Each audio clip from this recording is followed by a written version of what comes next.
Well, we're ready for Esther chapter 2, but whether we get to chapter 2 or not is kind of up in the air. Because I want to pause and talk about a few things that I think will help us understand chapter 2 a little bit better. Just show of hands real quick, please. How many of you did the challenge that I asked you to do and read through the book of Esther in one sitting? Anybody do that? I know a couple of you did. Anybody read it through twice? Okay, good. What you get when you sit down and read through a book, just chapter 1 to chapter last, is you get the whole story together. Now, that's what we need to do outside of class. We need to sit down with the book, read it, ask God to help us understand what's going on in those words. But then when we come to class, we want to do something a little more, or maybe not more, but maybe a little different. We want to, as I mentioned in our prayer, rightly divide the word of truth. Now, I have hesitated whether or not to talk about the subject matter that I'm going to talk about as introductory to chapter 2. I've done that for a few reasons. First of all, in a setting like this, some of the things that we may discuss may be awkward, but that's part of rightly dividing the word of truth. If the word says something about it, I think that we should talk about it. When we get to Ruth chapter 2, it's interesting to see how Ruth and Boaz begin their relationship together.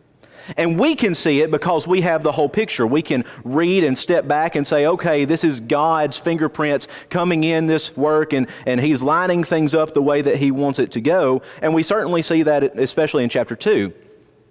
But for us as people who are looking back on the text, it does help when we take a step back and we ask, well, what really is happening here and how can that be applied to us today? That's called exegesis, and that's what we want to do.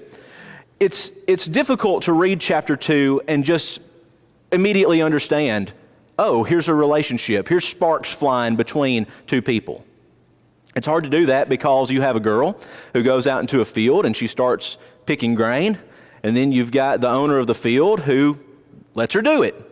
That really doesn't sound like a romance novel to me.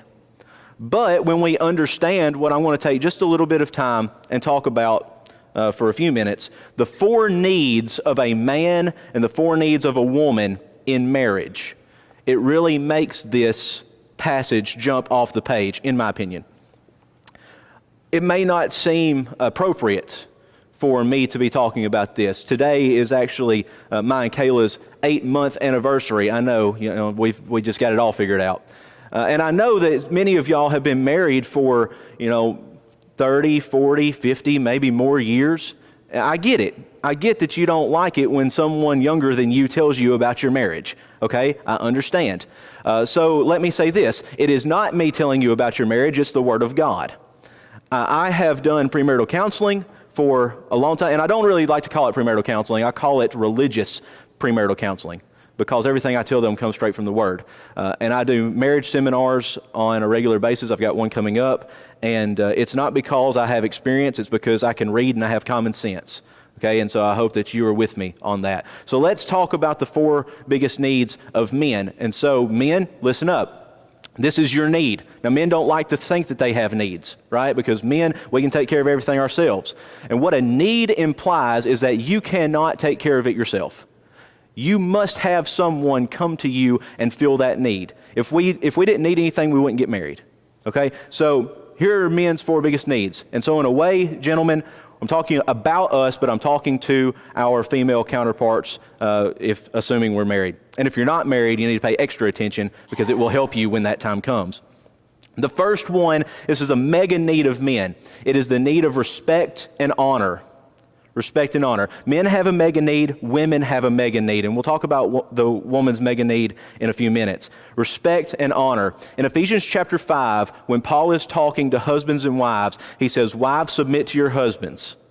Okay, now that verse has been misconstrued and taken out of context to mean that women should be beaten down and suppressed, and that is certainly not what it means. Peter tells us that a woman, a wife, can change her husband through a gentle and quiet spirit.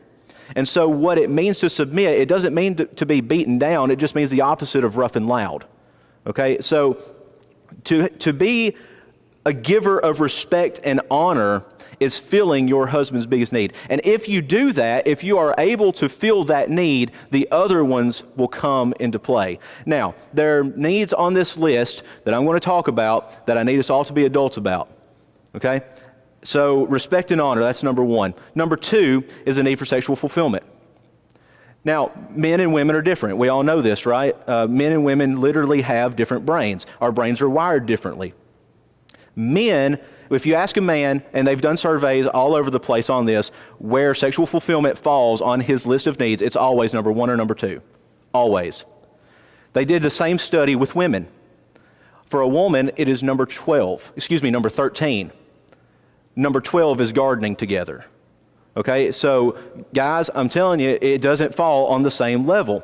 But ladies, God has given you the gift of sexual fulfillment. And I hear it all the time when I do counseling and things like that. You know, I'll sit down with a couple who's wanting to get married, and it's my job in premarital counseling to prepare them for marriage, right? 8 months, I've got it all figured out, I know. But it's my job to prepare them for marriage. And it doesn't matter how many times I blatantly tell the young lady, and when I do premarital counseling, I have them both together every session. We do 4 sessions for an hour apiece, sometimes 6, and we do them together. I know a lot of people who do premarital counseling with, just the guy and just the girl, and you've got it that way. I do it with them both together because if you can't talk about things together, you're already starting out on a bad note. And so it doesn't matter how many times I preach to the young lady till I'm blue in the face that your husband has an actual emotional need for sexual fulfillment. And no matter how many times she tells me, oh yeah, I get that, I understand that. 6 months into the marriage, she thinks she's married a pervert. She doesn't want to feed the monster, okay? And we understand that because men and women are different. 20% of women are more sexual than their husbands. That's a very low percentage, okay? But your husband has a need for sexual fulfillment. That's the way God made him, and he gave you that gift. And so I'm going to say something to the ladies, if I may, and this doesn't come from me. This comes from Jimmy Evans, who is a marriage counselor, and I really like what he has to say about this. And I'll tell the men later the counterpart to this, okay? So don't think I'm just ganging up on the ladies. But ladies, it doesn't matter if you feel like fulfilling your husband's sexual needs or not. That's your gift to him. God gave you that gift. And in the right confines, you do it. Now, husbands, I'm coming for you, all right? I'm going to give you something here in just a minute. So number 1, respect and honor. Number 2, sexual fulfillment. Number 3 is companionship. We don't want mothers. We don't want people to lord over us because that goes against the respect and honor mega need. We want someone to be our buddy. Ladies, your husband will never be more open with you and more honest with you than if he's doing something he enjoys with you. Okay, I heard about a couple who their marriage was on the rocks. They were at the brink of divorce, and they started marriage counseling. And the wife didn't want to get divorced, and so the wife told her husband, "I want to go deer hunting with you." Well, if you're a husband on the brink of divorce, what does that mean? Maybe she just wanted to get him alone with a firearm, but he agreed, and so they went out deer hunting, and she did, guys, when we go deer hunting, you got to be quiet, right? You got to sit in the deer stand, you got to freeze to death, and you may not see anything, okay? And usually when you take your significant other, what do they want to do? They want to talk, okay? Well, we'll see why here in just a minute. But they sat in the deer stand, she was quiet, she waited, she sat there and froze, and after the deer hunt, he was the most open with her, the most honest with her that he had ever been, and it saved their marriage because they did something together. Men crave companionship. We want to be buddies with our wives. We don't want a mother, and we don't want someone lording over us. Okay, so that's number 3. And number 4, the last need of men in marriage is support at home. Now, gentlemen, our job doesn't stop when we get home. We wish it did, but it doesn't. And can I give you a secret that I've come to know over my many years of life and experience? The sexiest thing that you can put on is a vacuum cleaner. Okay, you will drive your wife crazy. You pick up that vacuum cleaner and turn it on. All right, so we need support at home. So when we get home, we need our wives to say, I've got this taken care of. Now, again, that doesn't mean our job stops when we get home. It just means that we have that support. About a month after Kayla and I got married, I'm glad she's not here tonight. She'd shoot me for this. About a month after we got married, I was expecting to come home every day after being at the office and after preaching and teaching Bible class. I was expecting to come home and her to, just put me on the pedestal. Thank you so much for saving this world from sin. And that's not what I got. I got home and Kayla said the clothes need folded and the dishes need put up and everyone needs everything. And you do that because of your love for each other. That didn't mean that she didn't do anything. It just meant we both did it together. And if you find companionship in doing that together, then things tend to work out better. Okay, so there's the 4 needs of men. Here's the 4 needs of women. So gentlemen, let me talk to you. The number 1 mega need of a woman is for security. Love, acceptance, and security. All of those fall in number 1. Now that's very different from what men need, right? Because men, we're hardcore, we're cut off. We don't want to show love and affection and provide that security for our wives because we think that everyone ought to just do it themselves.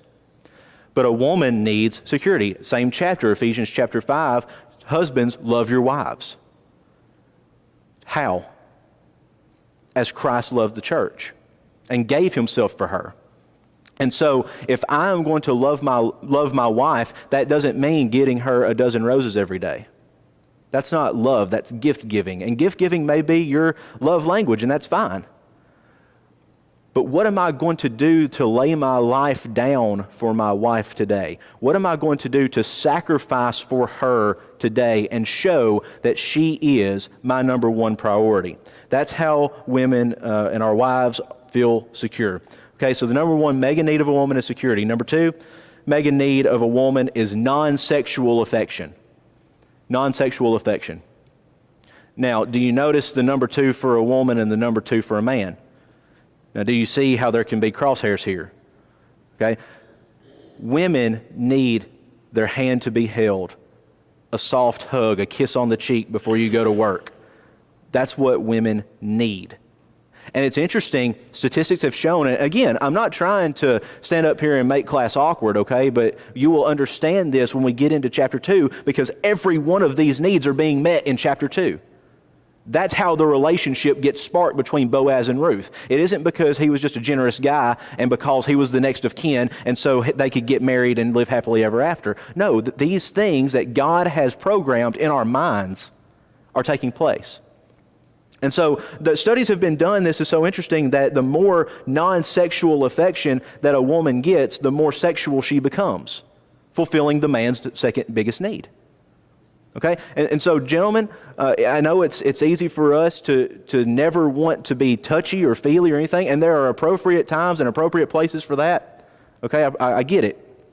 But let's not forget to fulfill our wife's need. Number 3, woman's third biggest need in marriage is for open and honest communication. Open and honest communication.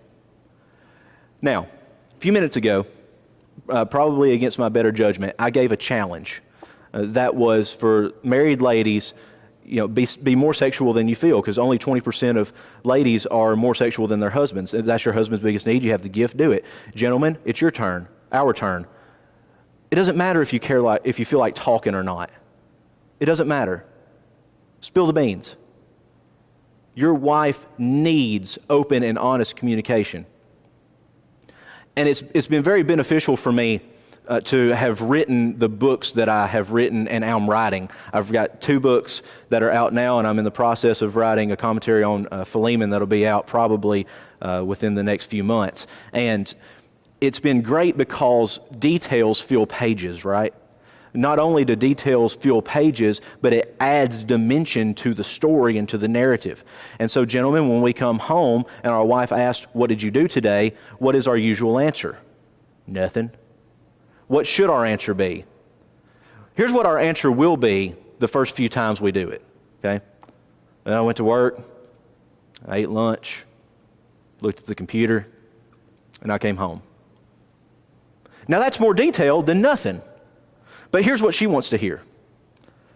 At 5:32 this morning, I came into consciousness. My eyes were still closed, but I could hear the alarm. It was beeping rather loudly, and so I fumbled over to turn it off. It took a few minutes for my eyes to open, but once I did, I saw that it was now 5:35, and I was running behind. You see every single detail. Okay, so a woman needs open and honest communication, and it's very difficult for us to do because we like to be shut off. But we have that gift, we should give it. The last need of a woman, well, number 4, it's not the last one, but number 4 of the biggest needs of a woman is for, let's see if I can read my own hand, for you to be the loving initiator in the home. The loving initiator in the home.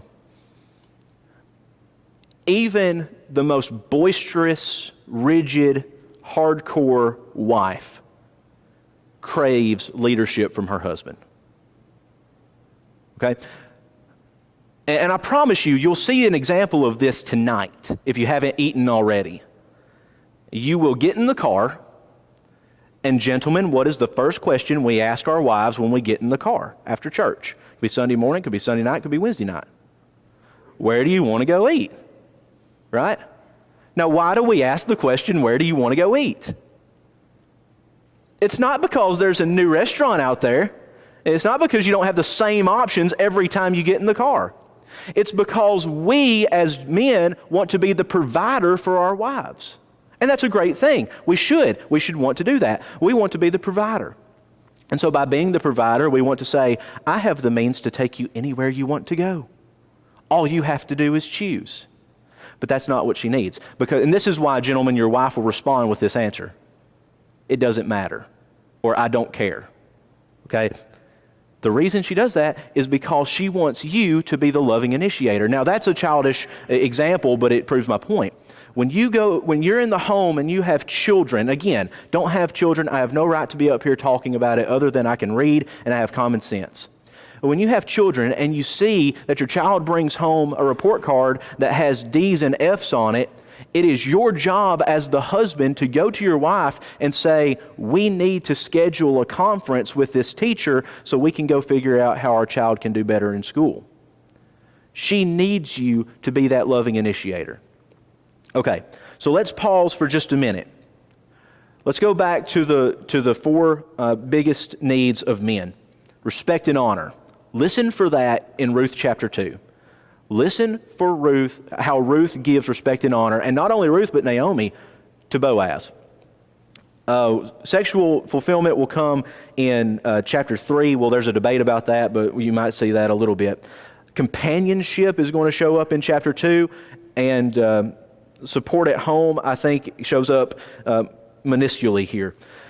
Really, what we need to focus on here is how Boaz fulfills the needs of Ruth. And it's interesting because when Kayla and I were going through our own premarital counseling, Dr. David Powell told her to read the book of Ruth and told me to read the Song of Solomon. Okay? And not everyone can sit down and read the Song of Solomon and understand it. So I didn't have a problem doing that, but I think it's interesting that he told her to read the book of Ruth because the book of Ruth is all about how a man fulfills a woman's needs. Okay? And so look for those when we come into chapter 2. So let's get in it now. Thank you for humoring me with that. I really think it's going to help us as we, as I said earlier, divide the word of truth. Okay, chapter 2, verse 1 and 2. Now Naomi had a relative of her husband's, a worthy man of the clan of Elimelech, whose name was Boaz. And Ruth the Moabite said to Naomi, let me go to the field and glean among the ears of grain after him in whose sight I shall find favor. And she said to her, go, my daughter. Okay, notice what Naomi says to Ruth. Notice the term that is used here. I made a big deal about this at the end of chapter 1. I'm going to make a big deal out of it as many times as it comes about. She does not call her daughter-in-law. She calls her daughter. If you have an in-law, there ain't no more in-law according to Scripture. And especially according to the Jewish customs of the day. I mean, you belong to that family. Now, it's interesting in the New Testament, when you get to the New Testament, a household does not include the wife. And so you have in the New Testament, like, talking about this commentary on Philemon that I'm writing. You have Philemon as the paterfamilias, as the head of the household. And then his wife actually still belongs to her father's household, legally. And Paul comes in Ephesians and in Colossians and completely wrecks that. And especially in 1 Corinthians, talking about how you belong to your husband, and husbands, you belong to your wife, 1 Corinthians chapter 7. Okay, so she calls her my daughter. Now, in verse 1, when she says, Naomi had a relative of her husband's. Does anybody's Bible say anything different than relative? Kinsman, okay. All right. No one's Bible says close friend, right?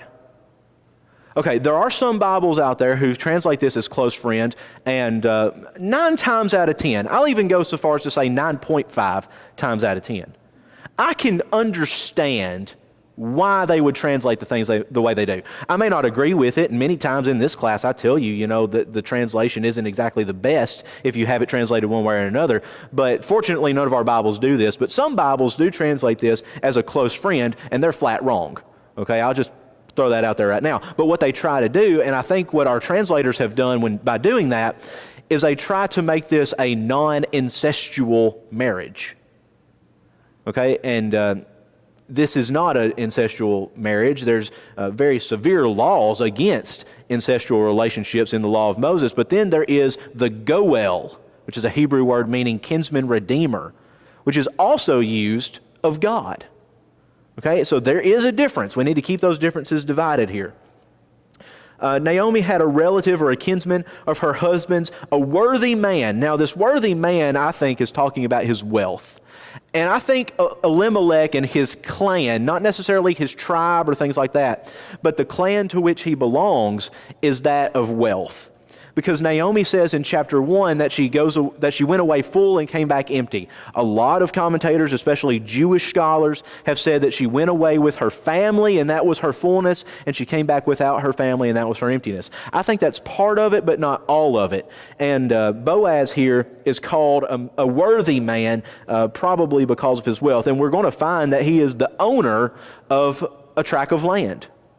And not only is he the owner of a tract of land, but he either has servants or slaves working for him out there in that land. And so he has to have some kind of means, even in the ancient world. Now, why would Ruth have to say to Naomi, "Let me go to the field and glean among the ears of grain"? Why would she say that? What's the one reason why you would have to glean after someone? You were poor. You were poor. Okay? And we made that point in chapter 1 that when they came back, all these things about how God has dealt bitterly with me, and Naomi changes her name from Naomi to Mara, which means bitter, and how all of that has happened to them, and how Ruth says, "I'm going to stay by your side no matter what. Wherever you go, I will go. Your God will be my God. I'll be buried where you're buried," and all that stuff. She's not saying, "I'm going to go back and live in the fancy house that you left." She's saying, "I'm going back to be homeless with you."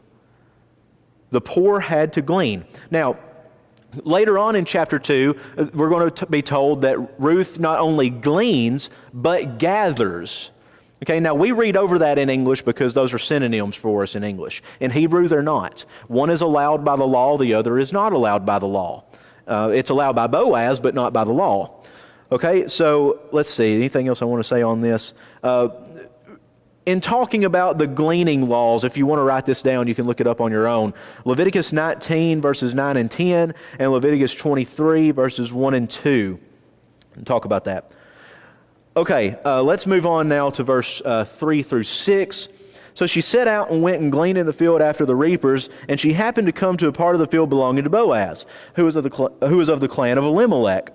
And behold, Boaz came from Bethlehem, and he said to the reapers, "The Lord be with you." And they answered, "The Lord bless you." When Boaz said to his young man who was in charge of the reapers, "Whose young woman is this?" And the servant who was in charge of the reapers answered, "She is the young Moabite woman who came back with Naomi from the country of Moab." Okay, a lot here. It may not seem like it, but let's break it down a little bit. First of all, the greeting that is used has been the topic of much debate among commentators. Does this mean that the covenant name of God was used as a formal greeting, and that meant that everyone who used it were subject to it. Does that make sense? So in other words, if our form of greeting was, I don't know. Well, let's go back to the Old English. If our form of greeting or saying bye to each other was God be with ye, okay? That's where our word goodbye comes from.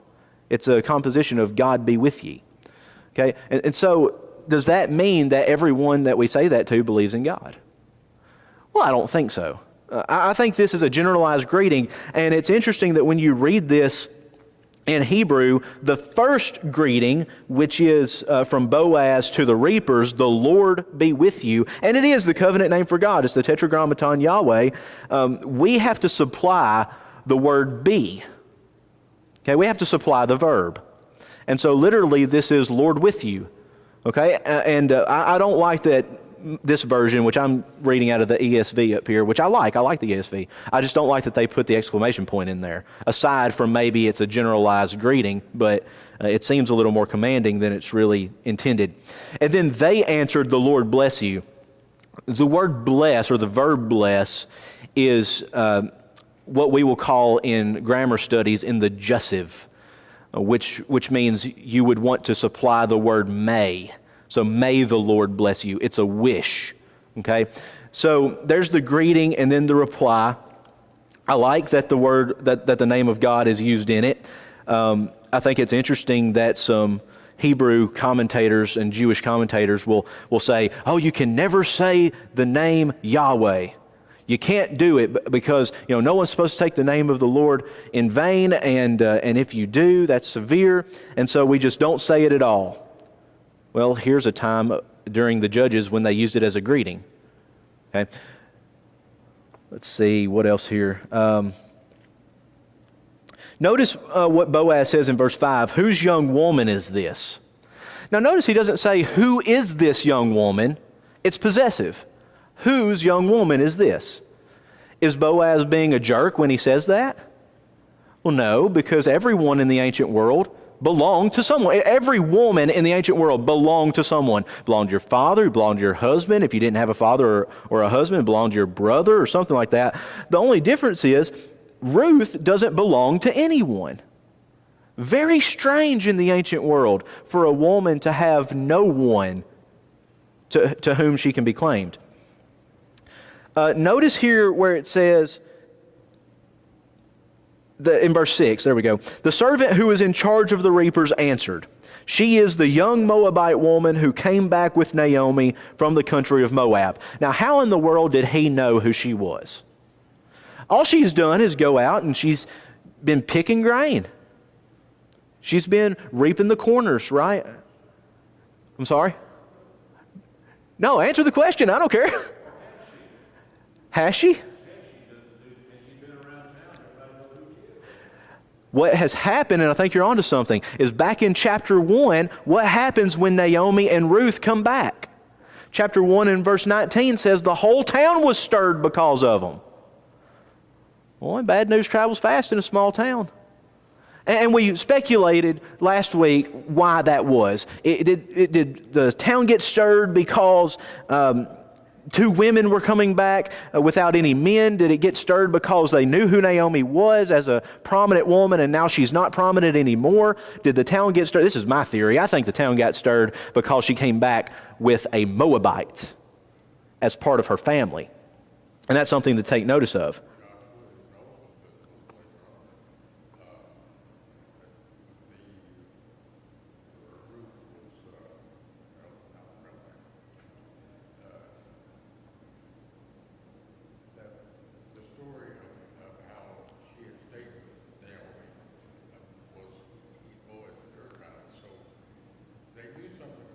Right. She left a lasting impression on the people in the town. She did. Because, and what Ron was saying was later on, news of how she had stayed with Naomi and how she was going back to Naomi every night after gleaning in the fields has reached all these people. Okay, so don't think your actions don't have consequences and don't think your actions aren't noticed by people. Okay, very good. Let's move on to verse 7. She said, please let me glean and gather among the sheaves after the reapers. So she came, and she has continued from early morning until now, except for a short rest. And Boaz said to Ruth, now listen, my daughter, do not glean in another field or leave this one, but keep close to my young women. Okay. She said, please let me glean and what? And gather. Gleaning is allowed in the law of Moses. After the reapers go through, you can go through and pick what's left. That's allowed. And no one can tell you no. Gathering is different.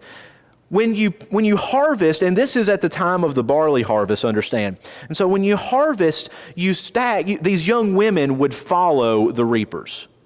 And they would gather the sheaves of barley up and they would stand them up so they could dry out. Gleaning was going and picking what hadn't yet been reaped. Gathering was going to what had been reaped and taking from it. And so she has asked not only to do something that's according to the law, but she as a Moabite woman has asked, can I get a handout from all the work that you've been doing? And fortunately, she falls under the care of people who allow her to do this. Now, notice what it says about her work ethic. She came and she has continued from early morning until now, except for a short rest. How many of your Bibles say in the house? Except for a short rest in a house, or in the house, something like that. Okay, here's why. The Hebrew word bait is used here, but we're unclear what that refers to. One problem in word studies, what we call a fallacy, is to assign one definition to a word. For example, let me see if I can find one. There are several. I know it's spelt differently, but the item that I wear on my foot is called a shoe. But if a fly was around here, I would shoo away the fly. Okay? They sound the same phonetically. I know they're spelled different, but two different meanings, right? The same is true with language in Greek and Hebrew.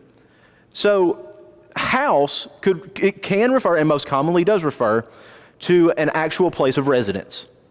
But here in the field, I think it refers to kind of a pavilion, a lean-to of types where the workers could go and have shade and maybe some water and get a little bit of rest and then come back out to work. Growing up hauling hay, this would be the equivalent of going and sitting in the truck for 5 minutes. Okay, so I think that's what's going on here. I don't think she went all the way back to Naomi's house, and I really don't think Naomi lives far from the field because it's all part of the clan. Okay, or whether she's homeless or whether she has, a small house or whatever. I don't think Ruth is going back to her home with Naomi. She's probably just taking a break here. And so the ESV, I think, translates this really well, being functionally equivalent, formally equivalent, perhaps not. Boaz said to Ruth, so Boaz is now being introduced to Ruth. This is the first time we have Boaz and Ruth having direct speech with each other. Now listen, my daughter. Now why does he call her daughter? She's not even a Jew.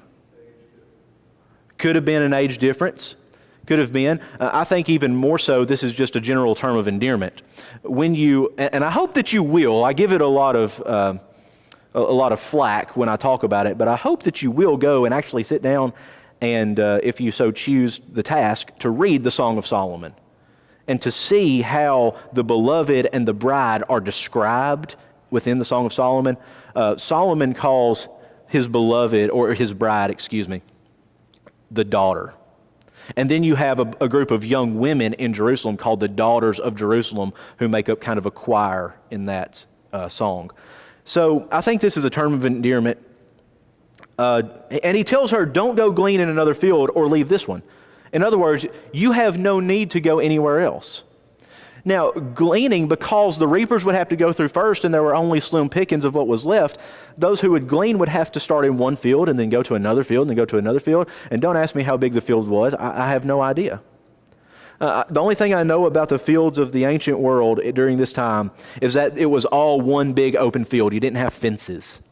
And the boundary markers were marked with stones. Okay, and so she is within the boundaries of Boaz's portion of the field, but she could walk very easily from one field to the next to glean. But Boaz says, you don't need to do that. And not only do you not need to do that, but I'm going to allow you to gather as a special favor. Okay, let's do these last two verses here, and we'll be done, and we'll pick back up next week. Let your eyes be on the field that they are reaping, and go after them. Have I not charged the young men not to touch you? And when you are thirsty, go down to the vessels and drink what the young men have drawn. Then she fell on her face, bowing to the ground, and said to him, Why have I found favor in your eyes, that you should take notice of me, since I am a foreigner? Okay, notice where he says, have I not charged the young men to touch you? That is a question in Hebrew. Your Bible may put it as a statement. It doesn't necessarily matter. What's happened is something has happened where Boaz has told his reapers, no funny business with her. Don't give her a hard time. Don't hinder her from reaping. There may have been something sexual going on and implied here. Remember, we're in the days of the judges when every man did what was right in his own eyes. So I can't really speak for them. I just know Boaz, as the boss, has told them, leave her alone. When you're thirsty, go to the vessels. We talked about that lean-to, right, or that pavilion. Well, that's what is being talked about here. Go and get your water, be taken care of. And then, verse 10, she asks a very serious question. Why have I found favor in your eyes? Now, there's this stand-up comedian who I think is absolutely hilarious. I'm not going to tell you who he is, though. If I tell you the joke, some of you may know, and don't catch me on this, okay? But he was driving his car, and he got pulled over. And the cop came up to the window, and he started making jokes with the cop. And I'm not going to tell you what the jokes were, because that would give it away. But he started joking with the cop, and the police officer got his license and registration, went back to his car, came back. And you got to understand, according to his story, he was doing like 100 in a 40-mile-an-hour zone. So he should have gotten a really big ticket, if not gotten his license taken away. And the cop came back and said, just keep it under 100, have a good day. Now, at that moment, the worst thing you could do is ask a 3-letter question. Why? But he does. He asks why, and the cop says, because you made me laugh. Okay? And here, Ruth is kind of overstepping her bounds. Why in the world would she ask the question why? This is why I spent so much time at the beginning going over the 4 biggest needs of men and the 4 biggest needs of women in marriage. The biggest need of a woman, the mega need for a woman, is for security. Love, acceptance, and security. What is Boaz doing by providing for her, and not only providing for her, but sacrificing of his own means to provide for her? Because he could have just as easily stepped back and say, oh yeah, you can glean in the fields, don't worry about it. When you're done here, you can go on to the next one. That's still providing, but this is providing to his hurt. He is losing money by providing for Ruth. So gentlemen, when the Bible tells us to love our wives as Christ loved the church and gave himself for her, we must ask ourselves, how am I going to provide for my wife even if it is to my hurt?